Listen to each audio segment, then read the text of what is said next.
chief engineer approached Shrek with caution. Are you working for that ice cream queen? Who? Replied Shrek. Look, never mind. We have a big problem here. The ice cream queen has turned off all the pressure release valves. This whole thing's gonna blow unless someone turns all of those valves back on.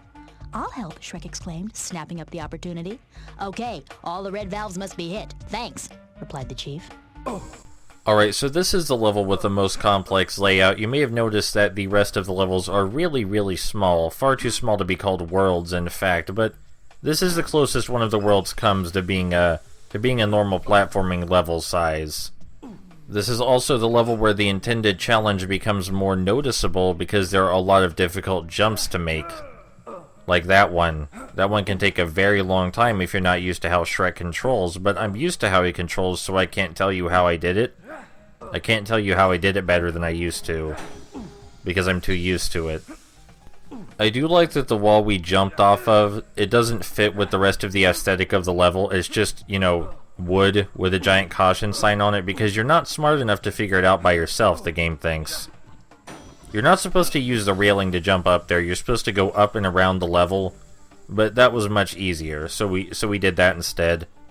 There aren't a lot of ways to break Shrek, but because it's a really simple game, but when there is a way to break it, I usually take that. So this level, if you go from one end to the next, it goes around in a big loop. And I think that works for it instead of against it, because if you had to do more backtracking, it would make the level a lot more frustrating. This jump right here is rather difficult, and I've seen many people fail it repeatedly, and I wish I could tell you how I did it properly, but I can't, as was already said. That's actually not how you're intended to get in here either, but it's a lot easier than what they wanted you to do. Those pipes we used to get up here were very hard to see when I was first playing this game, so I had no idea there was even a red valve in this room. Now you might see the red lights above some of the red valves and think, oh, that's nice, like the bats in the cavern, right? But not all of the red valves have that light above them, like this one, for example. You can see the light there, but it's not turned on. I seem to recall the first time I played this game thinking that the hitboxes for the red valves were a little weird, but now, just like most things, I don't have any trouble with them. So it's really hard for me to give any advice on those either. I may be the first to say that I think they tried with this level design. Like, it's obviously more complex than any of the layouts of the other levels in the game. It has more platforming challenges, except for one final platforming challenge toward the end of the game. Like, yeah, that was some precision platforming right now, especially for this game. Oh, jeez. You know, well, we'll cut back there. Shrek is surprisingly slippery, like he's covered in oil or something. You know, I wouldn't really call this level hard. Some of the platforming is challenging, but you'll get it after 4 or 5 tries, and there's no instant death bits or anything. It's mostly just time-consuming. This is definitely the most time-consuming level in the game, in addition to being the most labyrinthine. Like, it does take a while to find all those red valves, but don't think that's going to be the only thing we search for in this level either. 3 out of 4 of the missions revolve around searching for different things. I want to point out that at one point this game was used as a tech demo, and it's easy to see why. You know, everything has bump mapping on it, and it actually does look graphically impressive for the time it was released.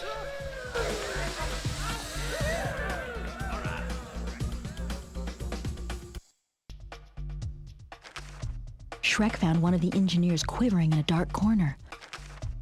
What's up? Shrek asked awkwardly.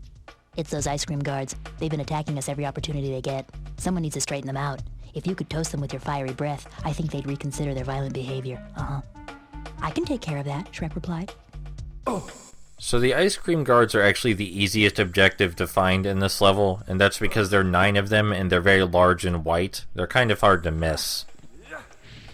So as I was saying, this game was used as a tech demo for the Xbox's power, and that's why it's Xbox exclusive. Like as I was saying, almost everything is bump mapped. Shrek's character model looks very impressive for the time period, you know. It's a graphically competent game for its time period, and it makes sense why Microsoft would want to show this off, because even though the gameplay was terrible, that wasn't the point. The point was that the Xbox was supposed to be a powerhouse. And this game demonstrated that. While researching this, I came across some sentences that I really didn't need to have images of in my head, but that's okay. That happens sometimes when you're looking up old video games. The reason I bring up Shrek's history as a tech demo is because I get the impression from the way this game works that it wasn't meant to be much else. The gameplay is so, minimal that I think they just must have not cared about it at all and focused entirely on the graphics, and I don't want to believe this was the choice of Digital Illusions. Because DICE made good games back in 6th Gen, a lot of creative stuff. This just feels like a lot of corporate pressure to me, but of course I have no way to verify that. The fact that it was shown off as a tech demo, though, I think that points us in that general direction. There have also been speculations that this game was not originally a Shrek title, but as far back as I can look, it always seemed to be a Shrek title and was always used as a tech demo. Maybe there's something I'm not seeing when I looked it up. Maybe I'm not using the right keywords. If anyone else can find something I haven't, that would be interesting. I mean, this definitely doesn't seem like a Shrek game in any fashion. But there are already a number of other factors that could contribute to the game's weird tone. You know, it could still have originally been a Shrek game, and several other problems could have arisen to stop it from being anything like its source material. The steam on these pipes actually pushes you back, but you can jump over it with ease. So I question why it's even there. It's not even really a hazard. So as I already mentioned, this game got remade, and I feel like the remake had good intentions. I don't know whose idea it was, but the remake seemed to have had good intentions. Like, you know how incoherent and loosely connected the story in this game is? Well, the remake attempted to tell a far more coherent story with plot twists and actual cutscenes, not just storybook stuff. And that actually made it more surreal than this is. Actually made it somehow seem even weirder than what we have right now. But that aside, the game's structure was changed a lot, 2 more levels were added, and the semi-linear nature, the Mario 64 style gameplay, was removed, and it became a strictly open-world game. No more completing objectives and leaving and coming back, it was just an open-world game now. And that actually made it a lot worse, because you had much less idea of what you were doing. That and the controls were worse, the graphics looked way more awful than the Xbox counterpart. And it became a laughingstock, basically.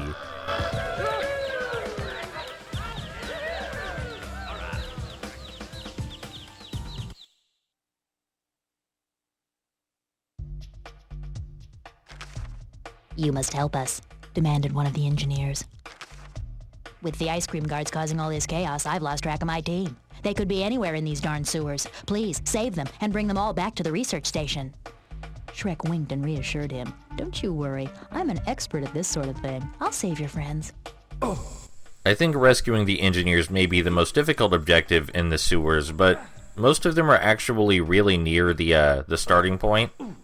And you might consider this a good thing, except the last engineer is really far out of the way. I mean, he's also the easiest to spot, but still. Why would you put all of them so close except for the last guy? I guess this level is using what it has, that being the labyrinthine aspect, to its advantage in the game design, but yeah, really, like, pretty much all of this level is just finding objects in the labyrinth, so if that's not your thing, you're not gonna like this level at all, and I don't think that's most people's thing. Fun fact about the engineers, they do not fight back or run away from you, thankfully, because they would fall down many cracks and it would be very irritating. For some reason, they do still insist that you drop them when you pick them up. Maybe they didn't get the memo that we're trying to rescue them. Now back to the reboot, or rather remake of this game called Shrek Extra Large. I said when they tried to make the story coherent, they ironically made it even more surreal. But they also made things more surreal that were perfectly fine in the original release. Like, you know, farting on a dancing cow to deter it from dancing might not make the most sense, but it makes more sense than the extra large equivalent. Let's just insert that voice clip here. Let's insert the extra large voice clip for that mission. Blasted dancing cow, Old MacDonald muttered when Shrek approached. He turned to the ogre. "Since you're here doing nothing, could you get that darn cow over here? She appears at nightfall. Punch the big clock in the tower and you'll see what I mean." The farmer gave Shrek a word of advice. "Give her some gas in the face and she'll follow your lead, no doubt. Give her some gas in the face and she'll follow your lead, no doubt. Give her some gas in the face and she'll follow your lead, no doubt." Anyway, the last engineer is very near the boss room, and yes, this level does have a boss room, and a boss for that matter. One of two bosses in the game, though this one isn't all that challenging. Since we've officially designated this level to be the one where we talk about the game in a meta sense, did you know that Todd McFarlane designed characters for this game? No, really, it's even on the box art. In case you're wondering which characters he designed the ice cream guards, Humpty Dumpty, and that executioner / warden in Prince Charming's castle. None of them are particularly remarkable. I feel like any ordinary illustrator could have designed these characters just fine. Oh, and it was at this point, by the way, that I realized I missed an engineer, the one that's right next to the starting point. This guy.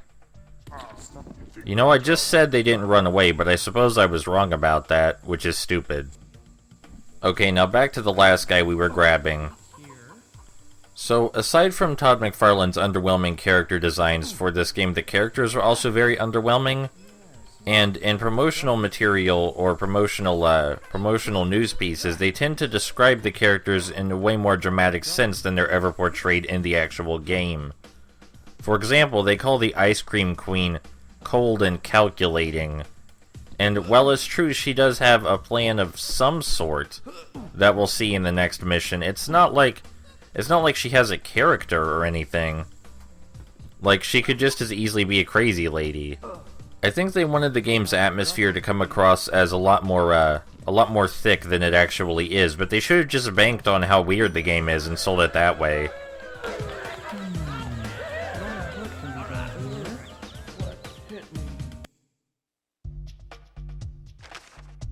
Shrek grabbed one of the ice cream guards and gave him a good shake. "Hey, stop! It's the Ice Cream Queen. She's the one to blame.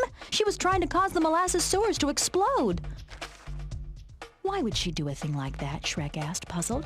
Her ice cream castle is right above this spot. When everything blows up, it will spread sweet molasses everywhere. The queen will have the sweetest kingdom in all of Sweetsville.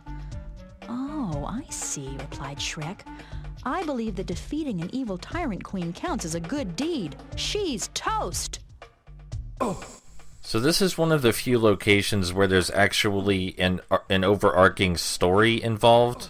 Like, the reason the red valves were malfunctioning is so the queen could make the sewer explode and spread molasses everywhere, and the ice cream guards are down here to hide the engineers so that way the engineers couldn't fix them. You know, it makes sense. It's not compelling or interesting in the slightest, but it makes sense, and it makes me wonder why they couldn't put this much effort into the rest of the locations. Their story, at least, I mean. And like I said, when Extra Large tried to make the story more coherent, they goofed it up even harder. So maybe that just isn't for them. In addition to Extra Large making the story way weirder and the objectives way weirder, as you heard for yourself, they also made the characters weirder. Like, Shrek acts even less like himself in Extra Large than he does here. I know that's a big statement. Now let's say you don't believe me, that's fine, that's understandable. Let's have another voice clip then. "Whoa," said Shrek when he found ye old onion of greater gas. "With this in my belly, there's not a single door in the world I can't open." Shrek recalled that Princess Fiona once pointed out to him that there were other ways of opening doors, but he didn't remember the details and quickly dismissed it as nonsense. So the Ice Cream Queen here, her only method of attack is to hurl tiny ice cream blobs at you, and they have a startling accuracy. So you want to time your jumps so that way you jump while she's reloading, or rather while she's in her standby state. She fires a few, then she waits and then fires a few more. And standing still for any period of time will ensure you get hit. If you do take enough damage to need health pickups, there are plenty in the hallway. So this isn't challenging by any means, it's just, you know, time consuming. I guess the platforming could be considered slightly challenging.